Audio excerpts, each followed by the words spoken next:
আপোনালোকক আগতে উল্লেখ কৰিছিলোঁ যে অসম চুক্তিৰ 6 নম্বৰ দফাৰ ওপৰত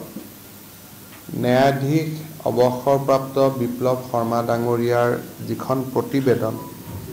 সেই প্ৰতিবেদনখনত ৰাজ্য চৰকাৰৰ আওতাত থকা গোটেইকেইটা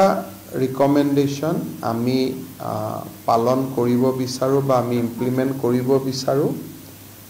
আৰু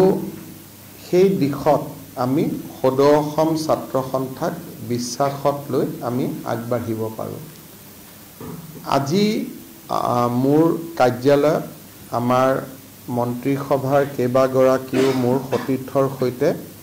সদৌ অসম ছাত্ৰ সন্থাৰ লগত আমি আলোচনাত মিলিত হওঁ আৰু প্ৰথমবাৰৰ বাবে ন্যায়াধীশ বিপ্লৱ শৰ্মাৰ কমিটিৰ যিখন প্ৰতিবেদন সেইখন আমি দুইটা পক্ষই আমি হাতত লওঁ আৰু এক প্ৰকাৰ ক'ব গ'লে প্ৰতিবেদনখন আজি আমি ৰাইজৰ সন্মুখলৈকে উলিয়াই দিওঁ। এতিয়া আমাৰ প্ৰতিবেদনখন অসম চৰকাৰৰ যিটো আসাম একৰ্ড ইমপ্লিমেণ্টেশ্যন ডিপাৰ্টমেণ্ট আছে এতিয়া তেওঁলোকে নিজৰ ৱেবছাইটতো তাক হোষ্ট কৰিব যাতে প্ৰতিবেদনখন যদিও আমি জানো বহুত অৱস্থাত বহুতে কৈ থাকে যে প্ৰতিবেদনখন ৰাজ্য চৰকাৰে প্ৰকাশ কৰি নিদিয়ে কিয়। আজি আমি প্ৰতিবেদনখন আনুষ্ঠানিকভাৱে প্ৰকাশো কৰিছোঁ আৰু উপস্থিত সকলোকে এটা এটা প্ৰতিলিপিও দিছোঁ আৰু অসম চুক্তি ৰূপায়ণ বিভাগে এই প্ৰতিবেদনখন অহা কালিৰ ভিতৰত আমাৰ আসাম একৰ্ড ইমপ্লিমেণ্টেশ্যন ডিপাৰ্টমেণ্টৰ যিটো ৱেবছাইট আছে তাতে আমি হোষ্ট কৰি দিম বা প্ৰকাশ কৰি দিম যাতে সকলো লোকে এই প্ৰতিবেদনখন চাব পাৰে। পূৰ্বতে আমি আপোনালোকক উল্লেখ কৰিছিলোঁ যে এই প্ৰতিবেদনখনৰ যিটো ৰিকমেণ্ডেশ্যন এই ৰিকমেণ্ডেশ্যনখনক তিনিটা ভাগত বিভক্ত কৰিব পাৰি আৰু তিনিটা ভাগত বিভক্ত কৰিলে ৰাজ্য চৰকাৰৰ এক্সক্লুচিভ ডমেইনত অৰ্থাৎ আমি ইমপ্লিমেণ্ট কৰিব পৰা বিষয়বস্তু হ'ল 40টা, ৰাজ্য আৰু কেন্দ্ৰীয় চৰকাৰৰ উভয়ৰে দায়িত্বত থকা বিষয়বস্তু হ'ল 12টা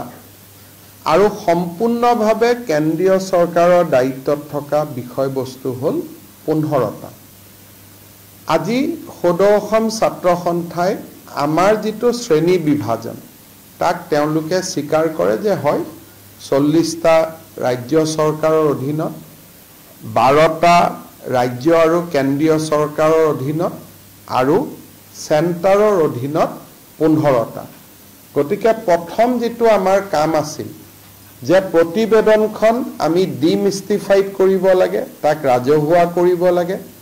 আৰু প্ৰতিবেদনখন ইমপ্লিমেণ্ট কৰাৰ ক্ষেত্ৰত কাৰ দায়িত্ব সেইখিনিৰ ওপৰত এটা স্পষ্ট এটা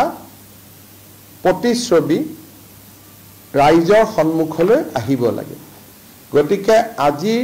দিনটোত দুটা কাম হ'ল যে এটা প্ৰতিবেদনখন ৰাজহুৱা হ'ল, দ্বিতীয়তে প্ৰতিবেদনখনৰ দফা ইমপ্লিমেণ্ট কৰিবলগীয়া দফা কেইটা আৰু কোনে ইমপ্লিমেণ্ট কৰিব তাৰ বিষয়ে এটা ক্লাৰিটি আহিলে। মই পুনৰবাৰ কৈছোঁ যে 40টা ৰাজ্য চৰকাৰে কৰিব, চেণ্টাৰ আৰু ষ্টেট উভয়ৰ দায়িত্বত 12টা, চেণ্টাৰৰ দায়িত্বত 15টা। এতিয়া কেন্দ্ৰীয় চৰকাৰৰ দায়িত্বত থকা 15টা যিটো ৰিকমেণ্ডেশ্যন সেই 15টা ৰিকমেণ্ডেশ্যনৰ ওপৰত আমি কেন্দ্ৰীয় চৰকাৰক অনুৰোধ জনাম যাতে সদৌ অসম ছাত্ৰ সন্থাৰ লগত তেওঁলোকে কথা বতৰা পাতি এই 15টা ৰিকমেণ্ডেশ্যনৰ ক্ষেত্ৰত অগ্ৰগতি লাভ কৰাৰ বাবে চেষ্টা কৰে।